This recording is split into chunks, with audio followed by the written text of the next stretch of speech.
They're here, everyone. They are the smart kids at the shops with their mothers or fathers, riding their bikes around the streets and playing down by the river, as well as talking to their friends on their smartphones. Join the smart kids each week as they discover, explore, and solve the mysteries of today. Here's your host, JT Crowley. Hello, everybody, and welcome to the Smart Kids Show. This week, my guest is David Mammina, and he's from New York City, and to be Long Island, to be precise. And he's an award-winning, self-published indie dark fantasy author. David, presently, he teaches history to middle school students with learning disabilities.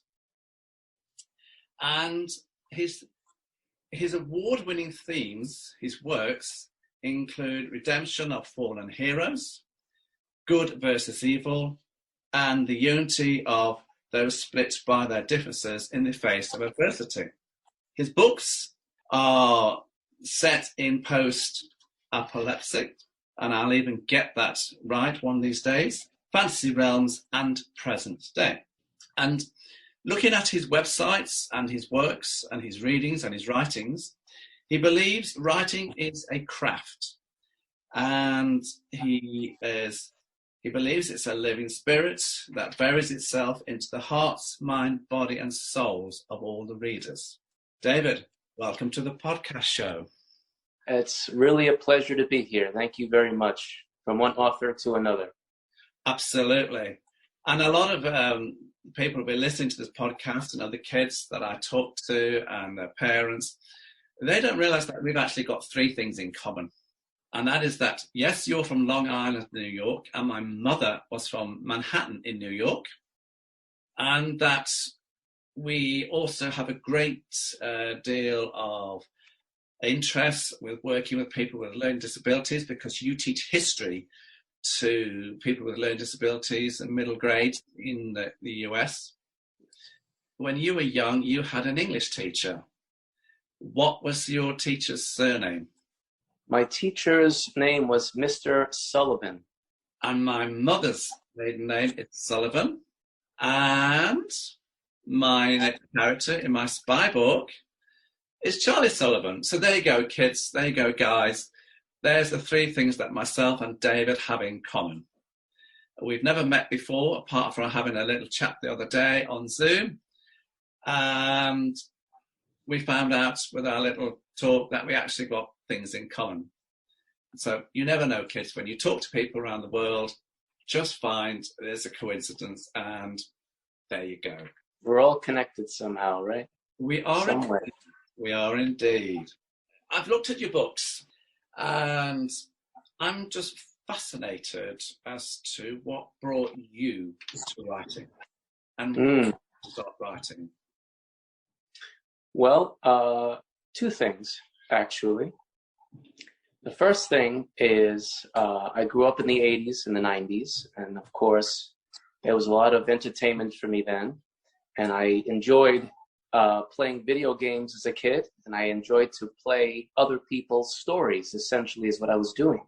I was living out their stories through their characters, and I was really enchanted by that. And I thought to myself, I think my imagination can't be held in this game only. I think I could expand on this. I'd like to make my own adventures, my own stories. What would my characters be like? What would their struggles be that they would have to overcome?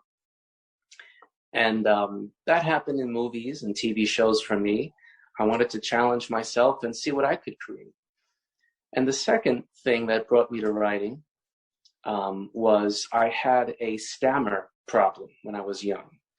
I had speech therapy, and I still do stutter from time to time. It's one of the things that it doesn't go away. You sort of learn how to adapt through it. You know one of the famous people in the world who had a stammer? I know one is President Biden right now. Who do you have? Who did we have? King George VI. Ah, that's right. Remember the speech? I remember that movie. Brilliant film. Yeah. Brilliant. It was our present Queen's father. He had a stammer. Yes. And, you know, I've always admired people who can overcome that, because it is a difficulty at times, but it can be overcome. And sometimes, you know, you don't realize that somebody's got a stammer.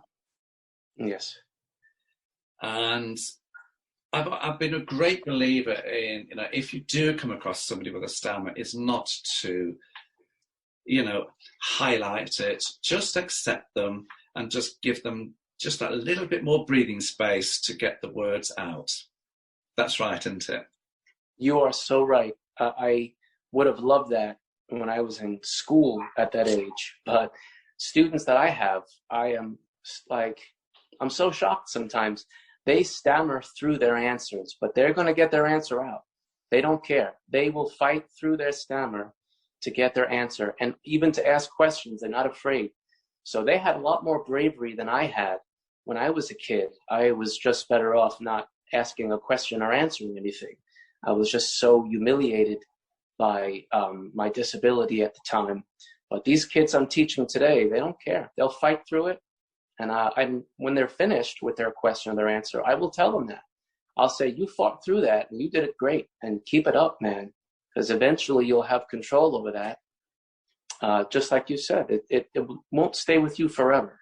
You will be able to have it instead of it having you. I say good for them. So, David, when I was a kid, I hated reading. And my mother was an English teacher, and she would pull her hair out with me just to get me to read a page. And when I got to the end of the page, I would very often say to her, can I go now? And to her utter despair, she used to go, oh, just go. Did you, as a child, love reading books? Great question. No. And I did not enjoy it. But one day, I went to the Scholastic Fair in my school, and I picked up a book that I thought was my style. And obviously at the time, I didn't know that I would be writing dark fantasy works in the future, but it looked like a dark fantasy novel. And the print was big enough and the cover was cool. And I said, I guess I'll buy this. And I started reading it that night, and I had read the book through that night. And it was a big book and compared to me. Now, I could have read it in one night as well. But I actually found the book again on Amazon a few months ago and read it again and said, wow, this is why I enjoyed this book so much. And that book was called Child of an Ancient City. And it really sparked something in me. And I said, man, I really got to read more of this. So like I had answered before to myself, you know, I want to write something that I had seen in a video game or in a movie. But now I got that from books. And that's what opened up the world to me with books. And I said, you know what? It's not that I don't like reading. I'm just not reading the right books. And that's what I came to terms with. So sometimes it's not, you know, you don't want to read, or I don't want to read, or he doesn't want to read. What books do you like? Because when you find the right book, all you'll want to do is read. I agree with you. Because I eventually found the books that I like to read, but I worked in the bank and I had to write letters to customers, and I used to dread writing the letters. And I thought to myself, you know, I need to do something about this. So I did.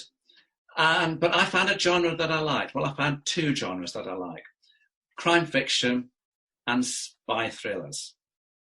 I absolutely love them. And I've just been to the bookshop today, and I've got a couple of more spy books and crime books because I just love them. That's the genre for me that makes me turn those pages. And I say to all the kids, you know, when I go into the schools, that's the whole thing about, you know, when you write a book, it's getting the reader to turn the pages. Would you agree? Very much so.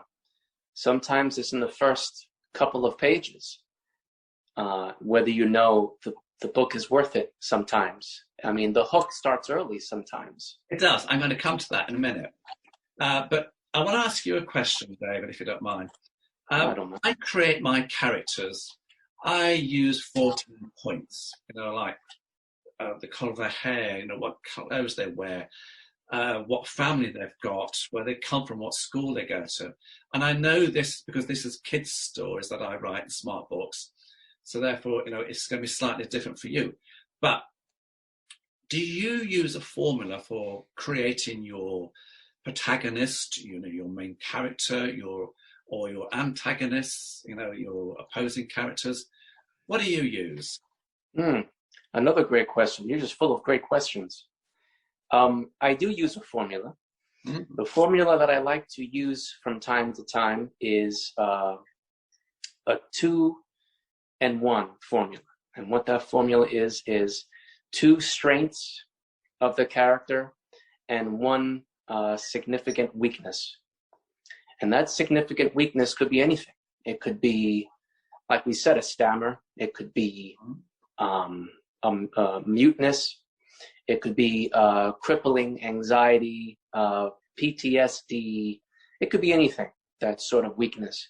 The strengths are excellent, and those strengths might work to balance out the weakness. That sometimes, even though it's just one weakness and you have so many strengths, that one weakness could be the most prevalent part of your life if you don't learn how to control it.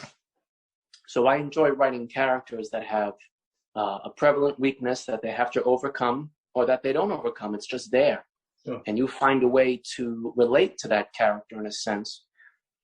And you don't forget that character, because that character has, as you said before, a certain formula that in essence we all have. Subconsciously, we don't always think about it, but maybe the characters that we've created don't know about it either, but we can read about it.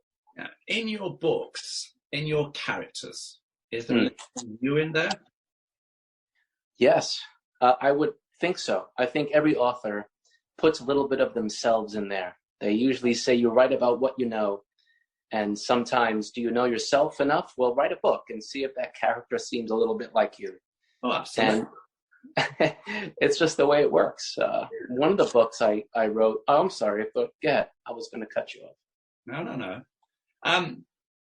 I also use a formula, David, whereby I have, the main protagonist, the main character.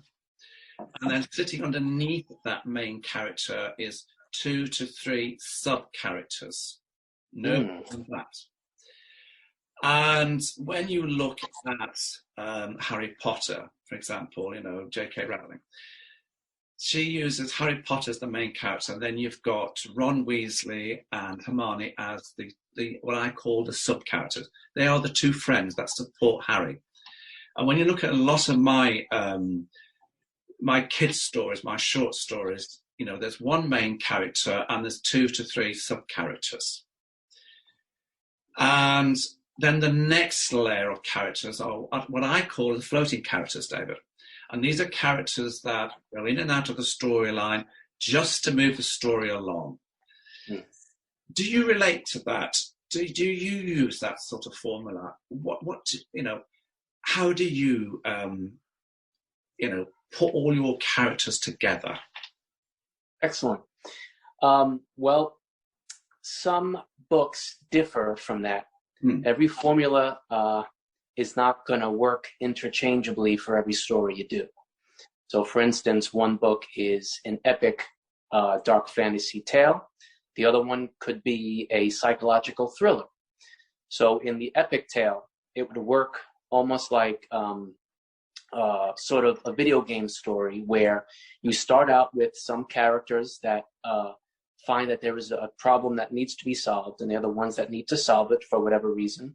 And through their journey, through their trials, they will meet characters along the way, along their journey, that they will find to be a terror to them, and they might also find to be of great help.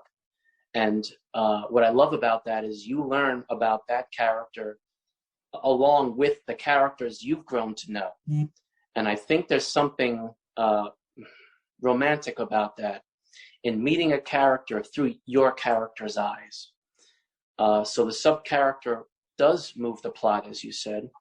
And by the end of the story, you realize, wow, I have taken this journey along with so many different characters that we've met in so many different ways, and have met so many different facets to the story that I've grown to love.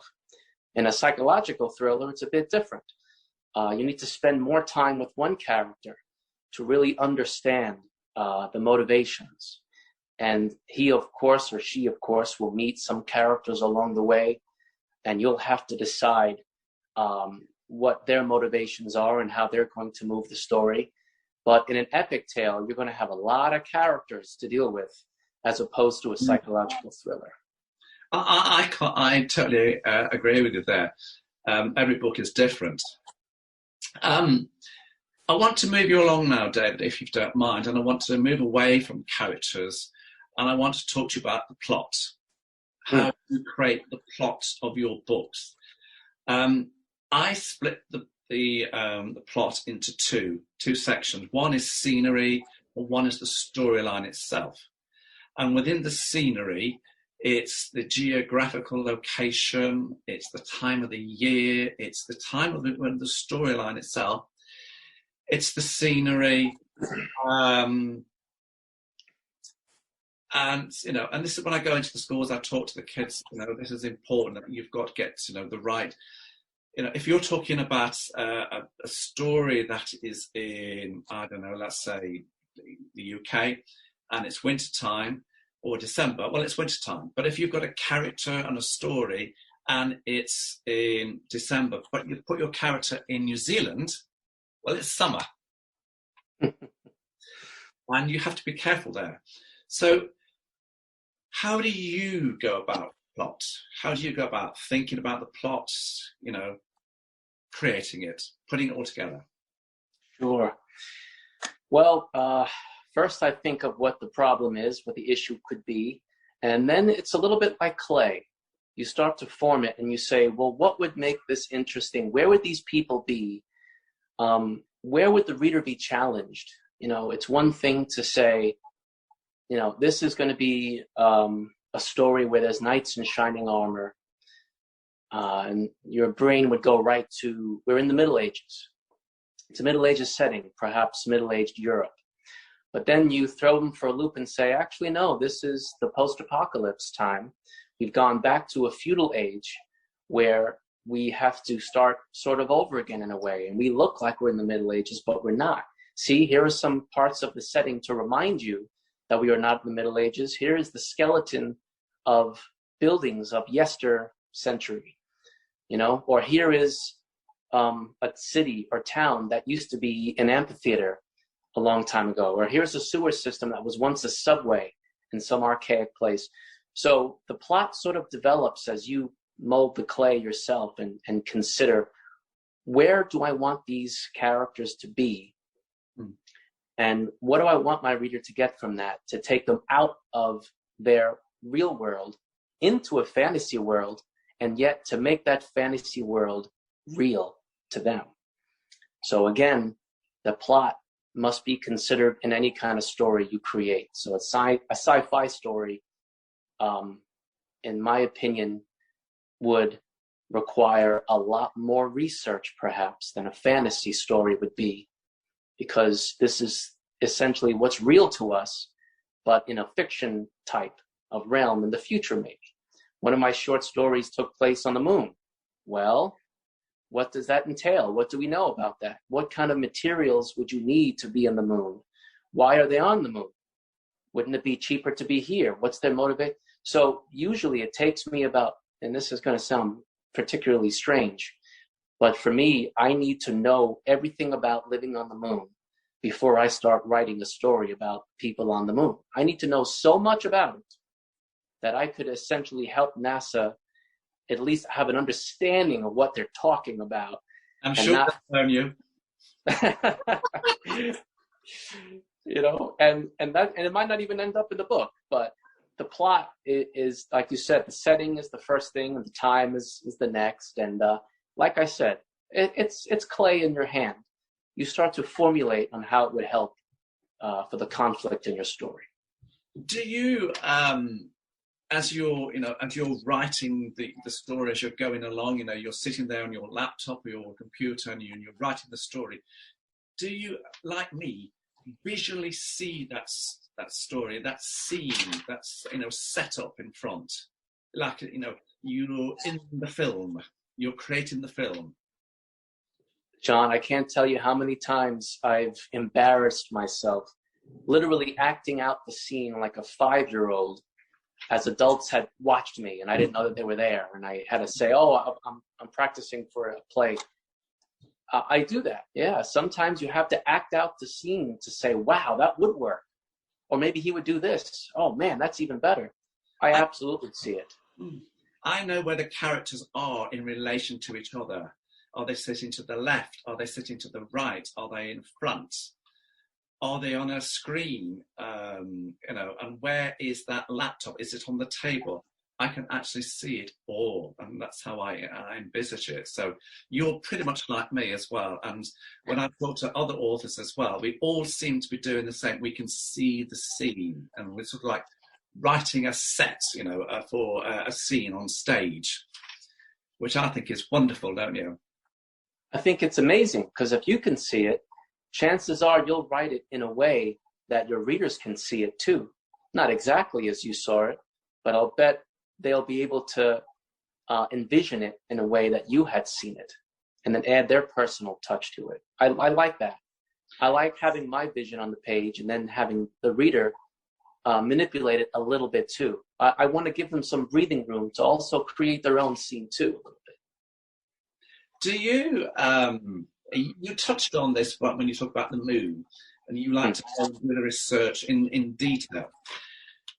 Are you an author that plots your storyline out in the nth degree before you even put a word down? Or are you a bit like me? I know where the beginning is and I know where the end is, but the middle bit I just let flow as I'm sitting on the laptop and saying, well, where's this going to go today? Yeah.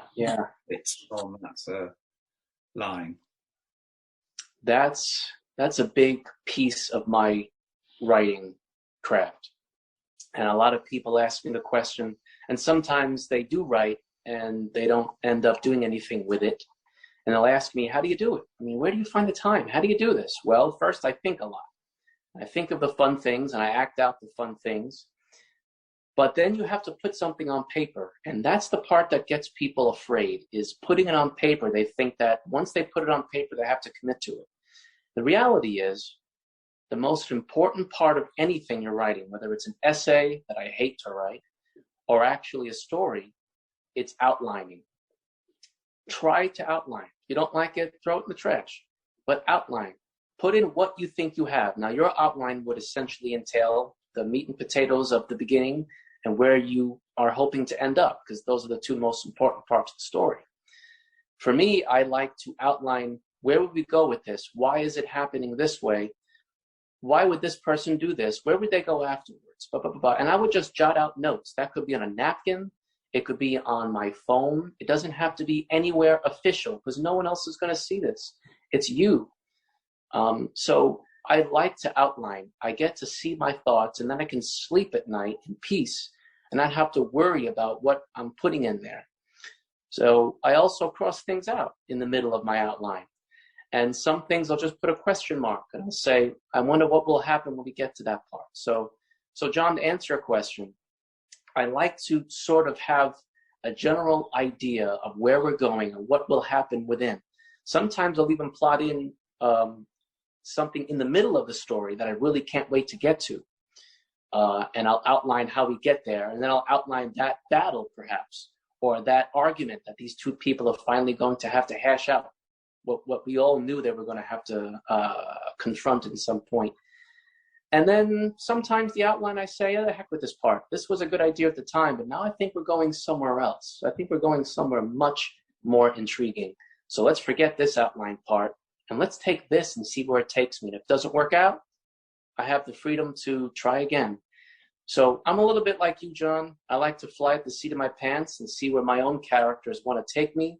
But I also want to help my characters, and I want to lead the way to get them somewhere.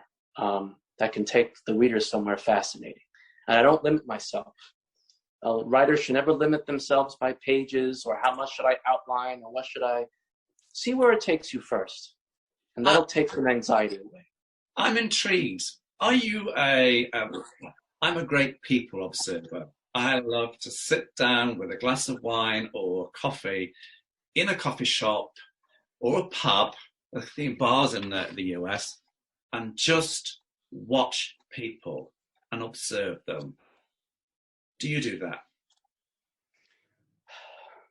I think sometimes. I don't observe them as much as you do, I don't think.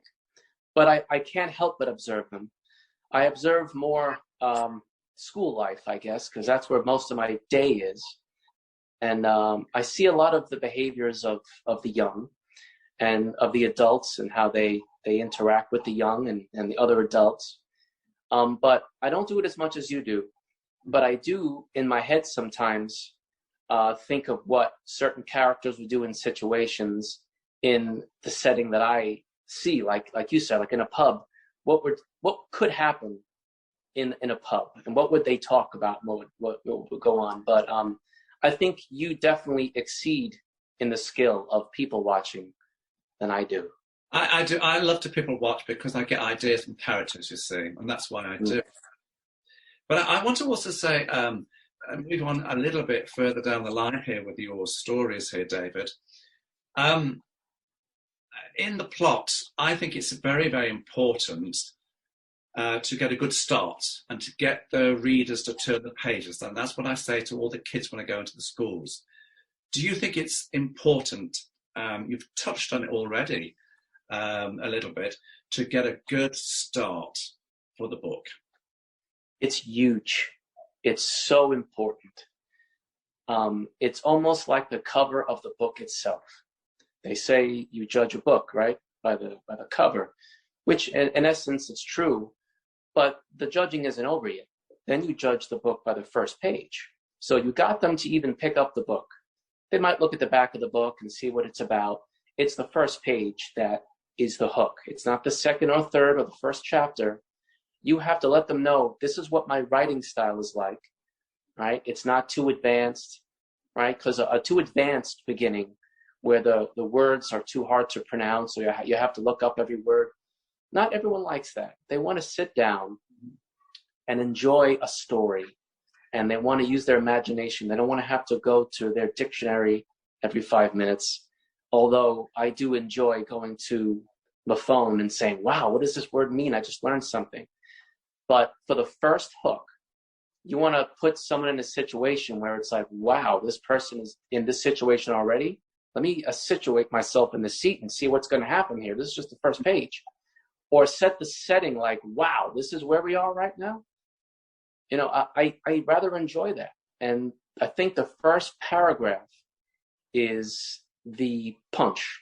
First paragraph is the one that sets up the whole thing. Here's where we are. And if you can nail the first paragraph, I think you'll have the person for at least the first chapter. And then from that point on. Yeah. I know, for me, when I read a book, it's got to be, I get into it the first chapter or the second chapter. And if I'm starting to think, I don't like this after the second chapter, it doesn't tend to turn the pages and it gets put on the bookshelf. And that's what I say to all the kids when I go to the schools. The art of writing a good story is to get people to turn the pages. And when I go into the schools, David, I also say to the kids, I use a formula of 10% introduction, 80% the storyline, and it's got to be thriller as opposed to be waffle, and 10% the ending, bringing it all together with all the little hidden points and twists and telling them why. Do you use that? No, but I might consider it. That's a genius way of looking at things. That sort of formula, I like that. I think that falls into the category of where are the characters and the plot taking me in this situation. And I've never been a big math guy, so I suppose the percentages would throw me off. You're a historian, you're a literary person. That's the side of your brain It's the creative side. It's not the mathematical side. Yes, yes. David, if where do you see your market? Who do you write for? And where can they get your books from? So who's your market? I believe my market is anyone who enjoys to read exciting fiction that has action in it, that also makes you think and isn't afraid to be a little scared sometimes. So that's a broad market. So we're looking at fantasy, we're looking at sci-fi, we're looking at mystery, I like that sort of market. And what's been working for me recently, especially during the pandemic that we're trying to get out of now, is the online bookstore. Amazon is my greatest marketplace, I would say. And my website itself has links to my print copy of the books, which is on lulu.com. My website shoots you right there, and it's the cheapest versions of any of the print books. So Amazon has my print books and Barnes & Noble and other sites, but the best way to get them is through my website, and it shoots you to a link where you don't have to pay the extra retail price. It's just the manufacturer price and the small royalty, as opposed to everyone else's hands getting a piece of it. So the ebooks are on Amazon, which are, as you would know, and any reader would know, very easily accessible. The print books are basically from my website. It's the easiest way to get them. That's brilliant. David, it's been fantastic talking to you. I've certainly, not only just our little chat here, but when we had a little chat previously a couple of weeks ago, I've learned a little bit about you, about, what makes you tick, with writing your books, your stories, your enthusiasm from a very early age to, create stories for people to love and to read. And I'm a great believer in, a good book should always take people to another world, to escape the problems that they've got. I don't know if you would agree with that or not. Absolutely. That's the whole point of reading a book, in my opinion. It is. So, David, what I really want to say is thank you so very much for coming on my podcast show today. Listeners, I hope that you've thoroughly enjoyed the chat that I've had with David Mammina. And as he said, you can go and get his books. As he said, how you can go and get them. And all it remains for me to say is, David, thank you so much. And I hope that, we're going to see many more books coming down the line in the near future. So there you go, everybody. That was David Mammina. And that was a little chat with him about his books and a little bit about himself and to why he writes books, what he loves about books, and how he's got involved with the genre that he has chosen to write about. Well, next week, I'm going to be talking to another author. And this is going to be a lady, and she actually lives in China. So I'm going to be talking to her about her books. And again, it's a totally different genre because my interviews with the authors, I'm picking all different genres, different areas. So for now, kids, guys, anybody who's listening, thank you so much for listening. I'll see you next week in China. Thanks for listening to The Smart Kids. Want to follow more of their adventures? Check out The Smart Kids by J.T. Crowley on Amazon.com now.